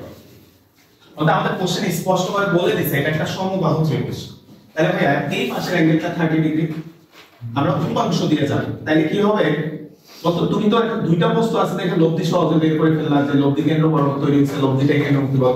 পরের ম্যাথে একটা চারটা বস্তু আছে, বুঝছি না? তাহলে লব্ধি দিয়ে করতে ওইখানে একটু ঝামেলা হবে, তাই তোমার টার্গেট হবে এই টাইপের ম্যাথগুলো উপাংশ দিয়ে করবা, তাহলে সহজে করতে পারবা। তাহলে ভাই আমরা যে F1 এর এই দিক বরাবর একটা উপাংশ দেখো, আর F1 এর কেন্দ্রের দিকে একটা উপাংশ আসবে। বলতো ভাই F1 এর কেন্দ্রের দিকে একটা উপাংশ আসবে, আমাদের যার সাথে অ্যাঙ্গেল তার সাথে cos আছে, তাহলে এই দিকে ছোট করে দেখায় দাও F1 cos 30 ডিগ্রি, আর এই দিক বরাবর চলে আসবে হচ্ছে F1 sin 30 ডিগ্রি। সেম ভাবে F2 এর এই দিক বরাবর একটা উপাংশ তৈরি হয়ে যাবে F2 sin 30 ডিগ্রি, আর এই দিকে ছোট করে দেখায় দাও, জায়গা নাও ছোট করে একটু দেখো F2 cos 30 ডিগ্রি। তাহলে কেন্দ্রের দিকে আমরা দুটো বল দিয়ে দিলাম। তাহলে কেন্দ্রের দিকে একটু দেখানো ছোট হয়ে গেছে বেশি, F1 cos 30 আর এই দিক থেকে আসবে F2 cos 30, আর ওই পাশে F1 sin 30, ওই পাশে F1 sin 30। না বলো তো তুমি প্রশ্নের শুরুতেই তো আমরা বলে দিয়েছিলাম যেহেতু বলগুলো সমান, দূরত্ব সমান, F1 আর F2 সমান, জি তাহলে বলতো F1 sin 30 F1 sin 30 এক অপরকে ক্যান্সেল করে দিবে। তাহলে বস্তুটার উপর দুইটা বলই অ্যাক্টিভ থাকবে, এই দুইটা বল, কারণ এই দুইটা বলই কোন দিকে কাজ করতেছে কেন্দ্রের দিকে, বুঝবে? তাহলে সুতরাং কেন্দ্রমুখী বল, কেন্দ্রমুখী বল FC ইকুয়াল হচ্ছে F1 cos 30 ডিগ্রি প্লাস হচ্ছে F1 cos 30 degree, sorry F2 cos 30 degree. তাহলে আমরা FC এর জায়গায় বসায় দাও m v square by r সমান সমান হচ্ছে F1 আর F2 এর মান বসাও, F1 কত G m square by l square cos 30 √3/2 plus G m square by l square cos 30 √3/2। তাহলে ভাই যেহেতু দুইটাই সেম, যোগ করলে 2 আসবে একটা, ওই 2 আর এই কাটা চলে যাবে। তাহলে আমরা এখানে পাচ্ছি হচ্ছে m v square by r সমান সমান হচ্ছে √3 G m square by l square. এখন এখানে আরেকটা প্রবলেম আমাদের দাঁড়াইছে, সেটা কি ভাই এই আটটার মান তো আমরা জানি না, এই আর এর মানটা আমরা বের করব। দেখো আর এর মানটা কেমনে বের করি এখান থেকে। এই ব্যাপারটা আরেকটা প্রবলেম হচ্ছে আমাদের আর এর মানটা জানা লাগবে, আর এর মানটা কত, যে বৃত্তাকার কত ঘুরতেছে সেই বৃত্তাকার কথা আর এর মানটা কত। তো ভাইয়া আমরা এখানে ছোট্ট করে এক জায়গায় একটু লিখে রাখো পাশে, আমরা একটু ত্রিভুজের সাইন সূত্র যেটা জানি, ত্রিকোণমিতিতে তোমরা পড়ছো, ত্রিভুজের সাইন সূত্র অধ্যায় 7.7 অর্থাৎ a by sin a equal হচ্ছে b by sin b equal হচ্ছে c by sin c equal কত ছিল ভাই 1। এখানে আরেক পরিচয় ছিল এই পরিবৃত্তটার ব্যাসার্ধ। তাহলে ভাই আমরা যদি এইখান থেকে a মানে হচ্ছে বাহুর দৈর্ঘ্য l, বলতো sin a ভাই প্লিজ বলতে এটা যদি সমবাহু ত্রিভুজ তাহলে প্রত্যেকটা কোণে কত ডিগ্রি 60 ডিগ্রি, তাহলে sin 60 ডিগ্রি সমান সমান হচ্ছে 2r, তাহলে l বা sin 60 মানে হচ্ছে হাফ সমান সমান হচ্ছে 2r। তাহলে এই টুটা উপর উঠে যাবে, এটার সাথে কাটা যাবে, তাহলে r ইকুয়াল হচ্ছে l। এর ভ্যালু লিখছো না, sin 60 কত রে?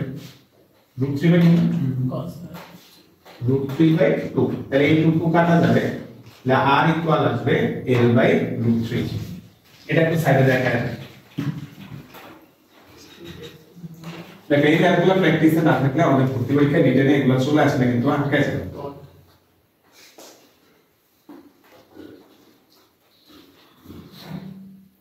তাহলে r এর মান আমরা বের করলাম হচ্ছে l/√3।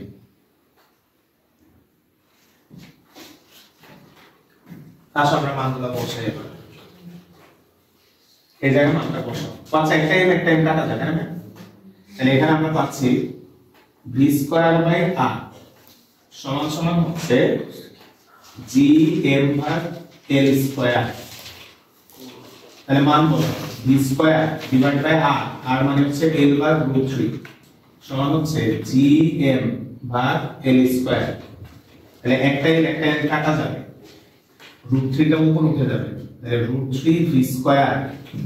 পাশে √3 আচ্ছা একটা √3 আছে কোন জায়গায়? উপর। আচ্ছা gm এর পাশে। তাহলে এখানে একটা √3 দিয়ে দিলাম, তাহলে তো √3 কাটা চলে যাবে না? হ্যাঁ, এই √3 উপর উঠে এটার সাথে কাটা, একটা কাটা, তাহলে এখানে জাস্ট থাকলো হচ্ছে v² gm/l²। অ্যানসারটা দেখতে পাই v ইকুয়াল √/gm/l²। কিভাবে লিখতে হবে? এভাবে l² l কাটা যাবে, l হবে তাই না?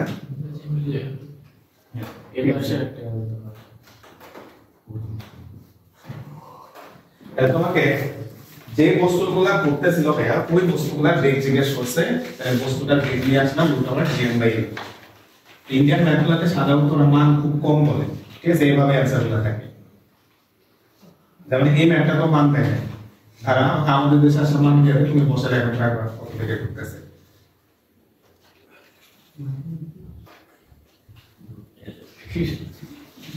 আচ্ছা 5 নাম্বার হয়েছে 5 নাম্বার যে কোশ্চেনটা আছে ভাই খেয়াল করো, তোমরা ছবিটা যেভাবে আছে ওইভাবে ছবিটা একটু আঁকো। হ্যাঁ, একটু ছবিটা যেভাবে আছে না, ছবিটা যেভাবে দেখানো আছে ওইভাবে একটু আঁকো। ওরা যেভাবে আছে ওইভাবে আঁকো ছবি, প্রশ্ন দেখে ছবিটা একটু আঁকো।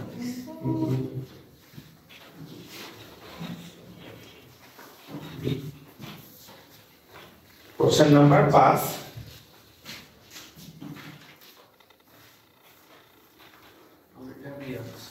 ঠিক আছে, ওরা যেভাবে আসছে ওইভাবে আঁকো, তাহলে বুঝাইতে সুবিধা হবে।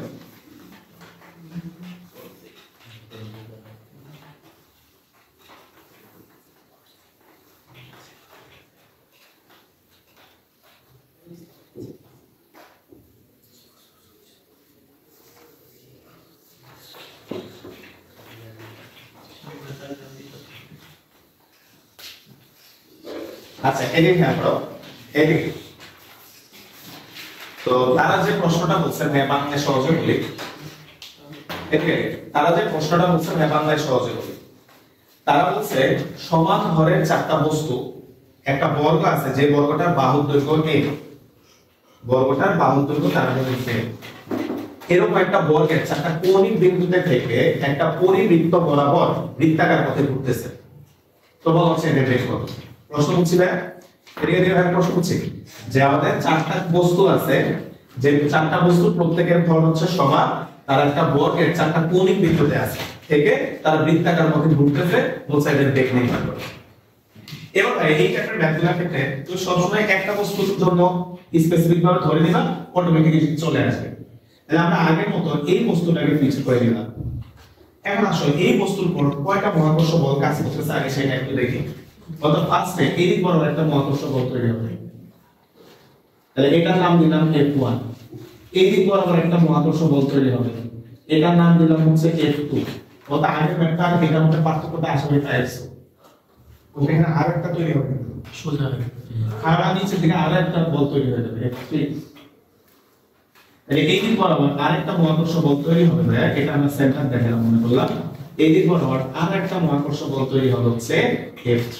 তাহলে এখানে টোটাল 3টা মহাকর্ষ বল তৈরি হয়ে গেল। আচ্ছা তো আমরা একটু তো সবাই কনফার্ম এটা এটা যেহেতু সমান দৈর্ঘ্যগুলো যেহেতু সেম f1 আর f2 কি হবে সমান হবে কিন্তু f3 টা একটু ভিন্ন হবে তাহলে আমরা আগে f1 আর f2 এর মানটা বের করে নিয়ে আসি f1 সমান সমান হচ্ছে f2 সমান সমান হচ্ছে g f f divided by দূরত্বের স্কয়ার বস্তুদ্বয়ের মধ্যকার দূরত্ব a বা দৈর্ঘ্য বলে দিয়েছে a স্কয়ার তাহলে আমরা এটা থেকে পাইলাম g m square by a square তাহলে f1 আর f2 সমান তাহলে এদের মধ্যকার যে মহাকর্ষ বলের মানটা আমরা বের করলাম g m square by a square f3 টা যদি আমরা বের করি এটা হচ্ছে আবার f3 সমান সমান g m n ভাই বলো তো নিচে কথা √2 এ কর্ণ তাই না দুইটা বস্তুর মধ্যকার এখন যে দূরত্বটা সেটা হবে বর্গের কর্ণ তাহলে বর্গের কর্ণ হচ্ছে √2a তাহলে এখানে লেখা হচ্ছে √2a তার স্কয়ার তাহলে এখান থেকে আসবে হচ্ছে g m square divided by হচ্ছে 2a স্কয়ার এখন ভাই আমাদের তো টার্গেট কেন্দ্রমুখী বল বের করা আমাদের টার্গেট তো মহাকর্ষ বল বের করা না কেন্দ্রের দিকে অলরেডি একটা বল আছে f3 তাহলে বলতে আগে ম্যাথটা বুঝতে এখন এটা বোঝা সহজ f1 আর f2 এর দুটো উপাংশ চলে আসবে ভিতর থেকে তাহলে সেটা কত বলতে এই অ্যাঙ্গেলটা কত ডিগ্রি 45 যেহেতু বর্গ তাহলে এটা হচ্ছে 45 তাহলে উপাংশগুলো একটু দেখাই দাও হ্যাঁ এই দিকে চলে আসবে হচ্ছে f2 sin 45 ডিগ্রি এই দিকে চলে আসবে হচ্ছে f1 sin 45 ডিগ্রি আর নিচের দিকে ভাইয়া কেন্দ্রের দিকে এই দিক বরাবর দেখাও এখানে আসবে হচ্ছে f1 cos 45 ডিগ্রি আর এই দিকেও আরেকটা বল চলে আসবে কেন্দ্রের দিকে সেটা হচ্ছে f2 cos 45 ডিগ্রি তাহলে তুমি খেয়াল করো কত কেন্দ্রের দিকে টোটাল কয়টা বল চলে আসছে তাহলে তিনটা এবার বলো তুমি ওই যে একবারে এটা বুঝাইছি ভাই উপাংশ দিয়ে করলে তখন আমরা একবারে তিনটা বস্তু যে নিয়মে করছি এখন তো সেম কনসেপ্টে চারটার জন্য যদি এর চেয়ে বেশি দেওয়া দিলে আর দিবে না যদি দেয় তুমি এখন ওটা বের করতে পারো উপাংশ করে নিয়ে আসবা যে কেন্দ্রের দিকে কত বল সৃষ্টি হচ্ছে তাহলে আসলে আমরা যদি কেন্দ্রমুখী বলটা বের করি কেন্দ্রমুখী বল FC সমান সমান হচ্ছে F1 cos 30 degree plus F2 sorry 30 লিখলাম না 45 degree plus F2 cos 45 degree plus হচ্ছে F3 তাহলে দেখো আগের অঙ্কটার সাথে এটার পার্থক্য এখানে জাস্ট একটা F3 চলে আসছে তাহলে আমরা যদি এই মানগুলো বসাই দেই FC এর মান জানি আমরা n v square divided by হচ্ছে r সমান সমান f1 এর মান আমরা জানি হচ্ছে g m square by a square plus g m square by a square plus g m square divided by হচ্ছে 2a স্কয়ার হ্যাঁ ভুল লিখলাম g m square by a square cos 45 1 by √2 plus g m square by a square cos 45 1 by √2 plus হচ্ছে f3 g m square by a square 2a square তোমাদের কাছে প্রশ্ন এই ম্যাথটাতে আর কত আরেকটা যেমন আর বের করা আছে ভাই আর তুমি সাইন সূত্র দিয়ে বের করে নিয়ে আসো কর্ণের মধ্যে আর এই কর্ণটা তো ব্যাস তাই না কর্ণটা তো ব্যাস তাহলে আর হবে ব্যাসের অর্ধেক a বাই √2 তাহলে এখানে যারা বুঝে দিতে পারো এখানে লিখে রাখতেছে কর্ণ বাই 2 সমান সমান হচ্ছে r তাহলে কর্ণ হচ্ছে √2a ভাগ হচ্ছে 2 সমান হচ্ছে r তাহলে এটা আসবে a বাই √2 সমান সমান হচ্ছে r তাহলে r এর মান আমরা এখানে বসাই নেক্সট ক্যালকুলেশন করতে পারি একটা লাইন স্কিপ মারা দেব বলতে একটা এন্টা না সবগুলোতে জি এই পাশের এন্টা সবাই সাথে কাটা চলে যায় তাহলে এখানে থাকে হচ্ছে v স্কয়ার r r মানে হচ্ছে a বাই √2 সমান সমান হচ্ছে g m ভাগ a স্কয়ার এটা কমন নিলাম তাহলে থাকে 1 by √2 plus 1 by √2 plus 1 by √2 এখানে একটা কাটা যাবে তাহলে এখানে আমরা পাচ্ছি √2 স্কয়ার সমান সমান gm/a ইনটু 1/√2 প্লাস 1/√2 প্লাস হচ্ছে 1/2। তাহলে √2টাকে ওদিকে পাঠিয়ে দিচ্ছি v square equal gm/a dot 1/√2 into হচ্ছে 1/√2 প্লাস হচ্ছে 1/√2 প্লাস হচ্ছে 1/2। ভাই একটু ক্যালকুলেটরে এটা কত আসলে একটু বলুন।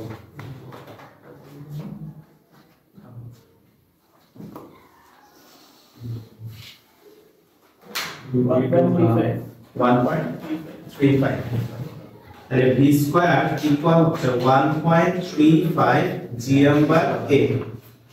তাহলে আমাদের v এর মান বের করব। v ইকুয়াল হচ্ছে √1.35 gm/a। ভাই একটু ক্যালকুলেটরে √1.35 এই মানটা কত হবে? √1.35 অপশন দেখো এটা কিন্তু এমসিকিউ। অপশন দেখো 1.16 নিচে √gm/a। হ্যাঁ ম্যাথের জন্য টাকা হয় মিনিট সময় আর তো সাথে ওদের কেন পরীক্ষা তোমার কাছে শেখা এমসিকিউ।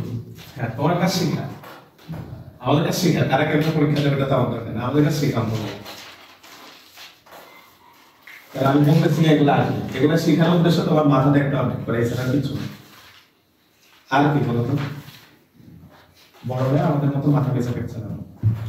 আর তুমি যদি চাই কত বইয়ের সস্তা আছে এটা করা তোমার সাথে তোমার কাছে দুদিন পরে নেই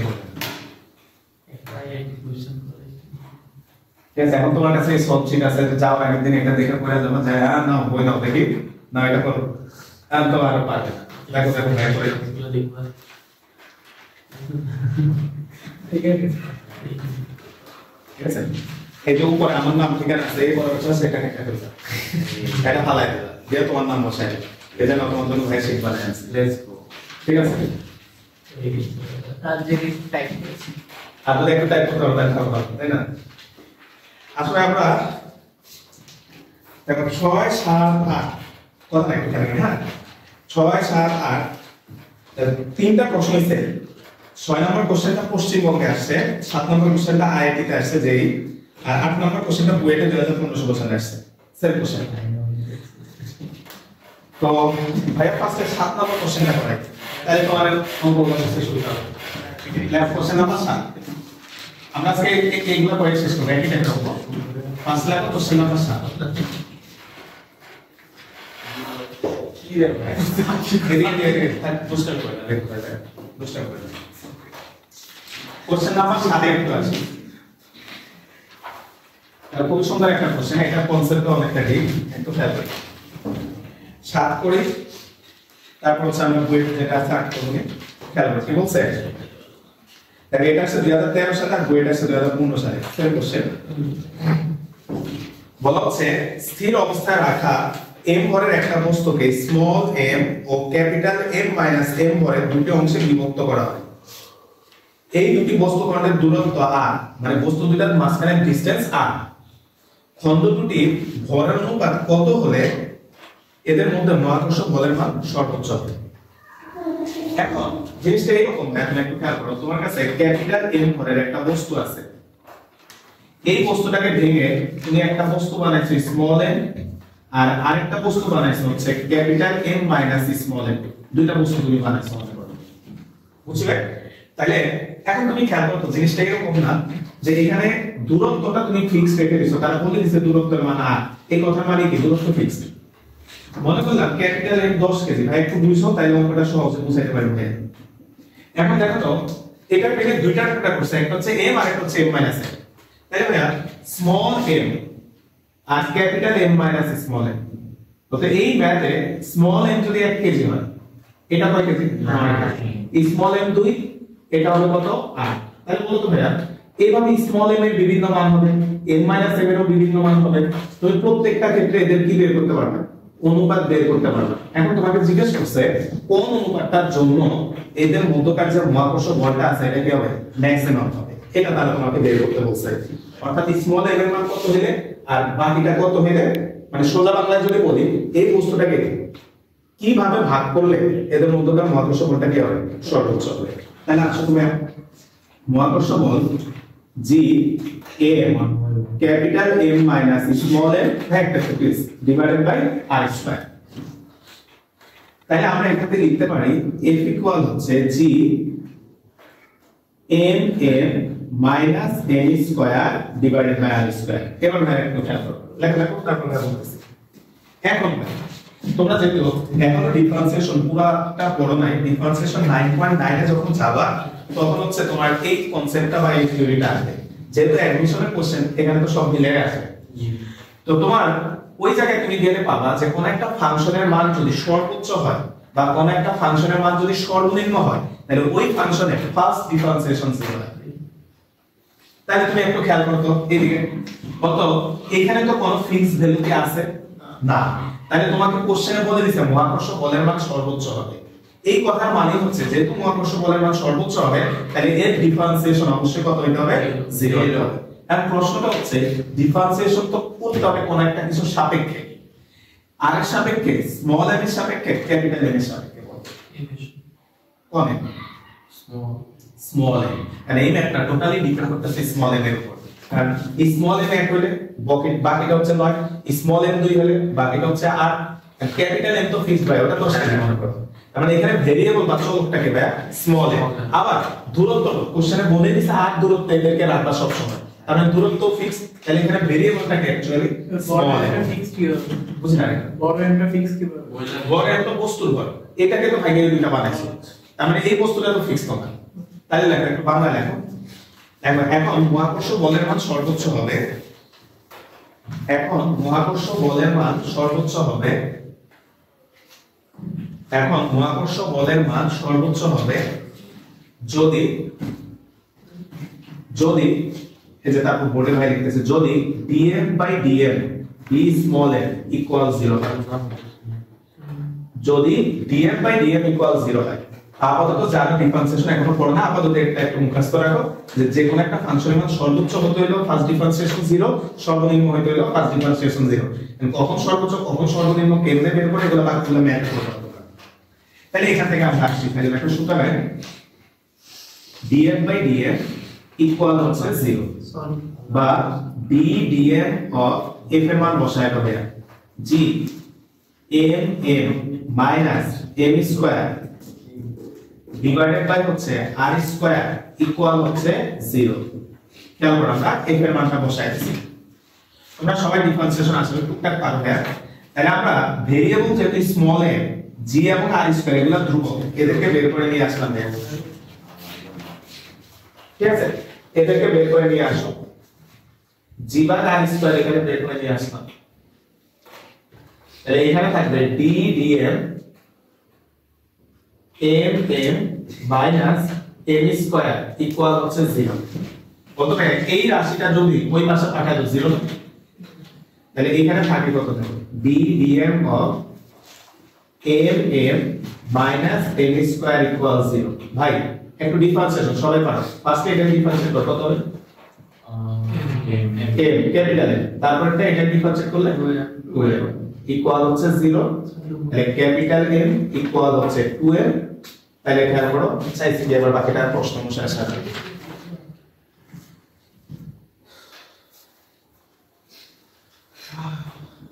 প্রশ্ন চাইছে বস্তু দুটার মধ্যকার ভরের অনুপাত চাইছে আর কি, হ্যাঁ তার সামনে বের করি। তাহলে আমরা যদি এখান থেকে বের করি তাহলে হচ্ছে এখন বস্তু দুটার মধ্যকার ভরের অনুপাত চাইছে, তাহলে বস্তু দুটার ভর কত, একটা হচ্ছে m আর একটা কত হবে m মাইনাস m, তাহলে হচ্ছে এখন m divided by m minus small m, এই অনুপাতটা চাইছে। বলতো অনেকে কিন্তু এটাও ভুল করে ফেলছে ভাই, m ভাগ n যদি বের করে এটা কত আসবে 2 ভাগ 1, তাহলে অনুপাত কত 2:1, দেখো অপশনে থাকার কথা আছে কিনা অবশ্যই, আচ্ছা 1:2 আছে, আরেকটা বস্তু তো m না, আরেকটা হচ্ছে m মাইনাস, হ্যাঁ m মাইনাস m, তার মানে অনেকে এই জায়গায় ভুল করে ফেলতে পারছে। বইয়ের উপরে এটাই বলছে যে আমরা এখানে ফিনিশ করে দেব বইয়ের পেজে। দেখো ভাই বইয়ের কোশ্চেনটা পড়ো, আমরা শেষ করি দুইটা একসাথে শেষ করি, তাহলে দুইবার করা লাগবে না। 8 নম্বর যে কোশ্চেনটা আছে এটা পাশে লিখে রাখো কোশ্চেন 8। কোশ্চেন 8 নম্বরটা পড়ো তো তারা কি চাইছে দেখো। 8 নম্বর কোশ্চেনে চাইছে ক্যাপিটাল M বাই M এর অনুপাত কত, তাহলে ভাই 2:1, তাহলে এখন সুতরাং ক্যাপিটাল এম অনুপাত স্মল এম সমান হচ্ছে 2:1। তো বুয়েটেরটা জাস্ট এম আর এম এর অনুপাতটা চাইছে 2:1, বুঝবেন? এবার আসো আমরা যদি আইআইটি তে যেটা চাইছে তার আবার একটু চেঞ্জ চাইছে, তাহলে আসো ভাই এখানে আসবে এম, ক্যাপিটাল এম এর মান বসাও 2m মাইনাস m, তাহলে m ডিভাইডেড বাই m, তাহলে 1/1, তাহলে অনুপাতটা কত হবে 1:1। অর্থাৎ একই কোশ্চেন দেখো দুই জায়গায় দুই রকমের অ্যানসার নিয়ে আসছে, বুঝছো ভাই?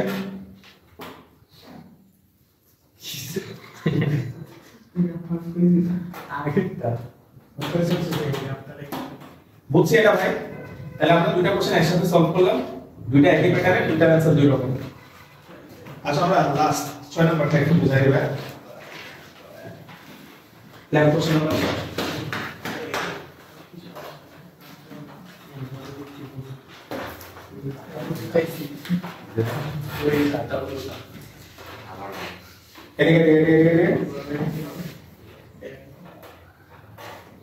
দেখো ভাই হয়েছে ছয় করো, খেয়াল করো। দেখো আমার সেন্টারের কোশ্চেন, এটা একটু সহজ আছে। বলছে স্মল এম ঘরের একটা বস্তুকে দুটি অংশে বিভক্ত করা হলো, একটির ভর xm অপরটির ভর 1 - xm। বলছে এটা নির্দিষ্ট ব্যবধানের জন্য, তার মানে এখানে এটা আর ফিক্সড করে বলে দিয়েছে, মানে আর এর মান ফিক্সড। নির্দিষ্ট ব্যবধানের জন্য মহাকর্ষ বল সর্বাধিক হলে x এর মান কত? তাহলে খেয়াল করো ভাইয়া, দুইটা বস্তু m1 সমান সমান মনে করে xm আর m2 সমান সমান মনে করো হচ্ছে 1 - xm। এখন আমরা মনে করলাম এর হচ্ছে r দূরত্বে আছে, তাহলে f ইকুয়াল হচ্ছে g m1 m2 divided by হচ্ছে r স্কয়ার। ভাই একটু খেয়াল করি, তাহলে g m1 xm ইনটু হচ্ছে 1 - xm divided by r square. তোমাদের কাছে একটা প্রশ্ন, এখানে ভেরিয়েবলটা হবে কি? প্রশ্ন বলে পারো বলতে আর স্মল এমটা কি আগে এটা দেখো x না স্মল, হ্যাঁ এই স্মল এমটা কি এটা বুঝো। স্মল এম হচ্ছে মেইন বস্তুর ভর, তাহলে ওটা তো ফিক্সড, তাহলে আরও ফিক্সড, তাহলে এখানে ভেরিয়েবল x মানে x এর সাপেক্ষে তো তুমি ভাঙাচ্ছো, তাহলে আমরা gm বাই r স্কয়ার এটাকে আলাদা রাখো আর x টাকে ভিতরে গুণ করে দাও x মাইনাস x স্কয়ার। তাহলে এখন বাংলাটা দেখো যে মহাকর্ষ বল সর্বোচ্চ হবে যদি df বাই dx, দেখো একই অঙ্ক বিভিন্ন জায়গায় বিভিন্ন ভাবে আসছে, ওখানে ডিফারেন্সিয়েশন করছে এর সাপেক্ষে, এখানে ডিফারেন্সিয়েশন হচ্ছে কার সাপেক্ষে x এর সাপেক্ষে, df বাই dx ইকুয়াল 0 হয়। এই অঙ্কগুলো একই অঙ্কই আসবে, তোমার জন্য যা আসছে আমার জন্য তা আসছে, আমার বাপ দাদার জন্য তাই তো আসছে, বইটা চেঞ্জ হয় না, পড়াশোনা তো চেঞ্জ হয় না, খালি অঙ্কগুলাই দেখে করে আসবে। তাহলে আসো আমরা যদি এখানে মান বসো উত্তরে gm স্কয়ার বুঝছেন এটা gm স্কয়ার, হ্যাঁ একটা স্কয়ার হবে, তাহলে df ইকুয়াল হচ্ছে 0 বা d dx of gm square ভাগ r স্কয়ার ইনটু হচ্ছে x minus x square equal হচ্ছে 0। তাহলে আগের মতো ধ্রুবকটাকে সামনে নিয়ে আসো, gm square by r square সামনে চলে আসলো, d dx of x minus x square equal হচ্ছে 0। তাহলে ধ্রুবকটা ওই পাশে যে 0 এর সাথে গুণ হয়ে 0 হয়ে যাবে, তাহলে এখানে থাকে হচ্ছে d dx of x minus x square equal 0। x K differentiate করলে 1, x স্কয়ার কে ডিফারেন্সিয়েট করলে 2x বা 2x ইকুয়াল হচ্ছে 1, তাহলে x ইকুয়াল হচ্ছে half। বুঝলে? তো দেখা আছে অনেকগুলো সুন্দর সুন্দর ম্যাথ আছে, ভাই রিকোয়েস্ট একটু বাসা যায় রাস্তাটা প্র্যাকটিস করো, তাইলে মাথা থাকবে তো। নালে কোথায় করছিস? মাথা বুঝাই গেছে। ঠিক আছে ভাই।